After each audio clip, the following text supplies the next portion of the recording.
ইরানের সঙ্গে চলমান যুদ্ধ পরিস্থিতির দ্রুত অবসান হতে যাচ্ছে বলে জানিয়েছেন মার্কিন প্রেসিডেন্ট ডোনাল্ড ট্রাম্প। মার্কিন বাহিনীর অভিযানে ইরানের সামরিক শক্তি ব্যাপকভাবে ক্ষতিগ্রস্ত হওয়ায় ওই অঞ্চলে যুক্তরাষ্ট্রের দীর্ঘমেয়াদী উপস্থিতির প্রয়োজন নেই বলেও দাবি করেছেন তিনি।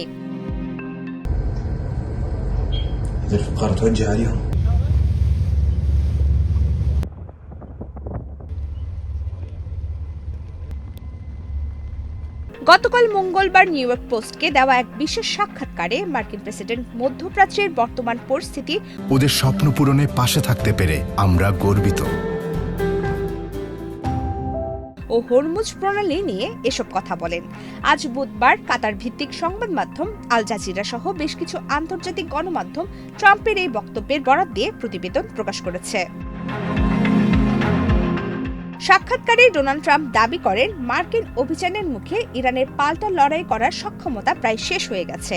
তিনি বলেন, আমরা সেখানে আর খুব বেশি দিন থাকব না, তবে ইরানের অবশিষ্ট সামরিক শক্তি পুরোপুরি নির্মূল করতে আমাদের আরও কিছু কাজ সম্পন্ন করা বাকি আছে। ইরানের উপর মার্কিন সামরিক আধিপত্য প্রতিষ্ঠিত হয়েছে বলে দাবি করে তিনি জানান, দেশটির শক্তি এখন তলানিতে।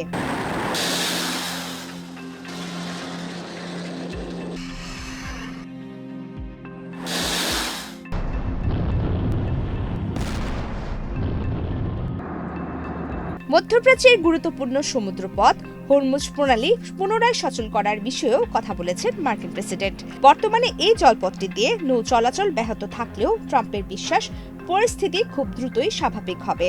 তবে এই প্রণালী উন্মুক্ত করার দায়িত্ব ওই অঞ্চলের উপর নির্ভরশীল দেশগুলোর উপরেই ছেড়ে দিতে চান তিনি।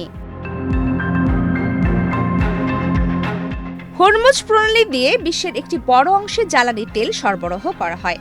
ট্রাম্পের মতে, যারা তেল বাণিজ্য নিয়ন্ত্রণ করছে তারা এই গুরুত্বপূর্ণ পথটি খুলে দিতে পারলে সবচেয়ে বেশি লাভবান হবে। মার্কিন প্রেসিডেন্ট আরও ইঙ্গিত দেন যে ইরান এখন আর বড় কোনো হুমকি সৃষ্টি করার অবস্থায় নেই, যার ফলে আন্তর্জাতিক এই নৌপথটি ব্যবহারের বাধা দ্রুতই কেটে যাবে। বিশ্লেষকদের মতে, ট্রাম্পের এই বক্তব্য মধ্যপ্রাচ্যে মার্কিন কৌশল পরিবর্তনের ইঙ্গিত দিচ্ছে।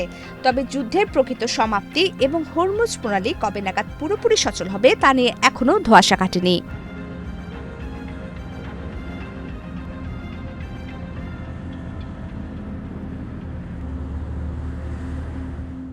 প্রমিতি কিবরে ইসলাম, বাংলাদেশ প্রতিদিন।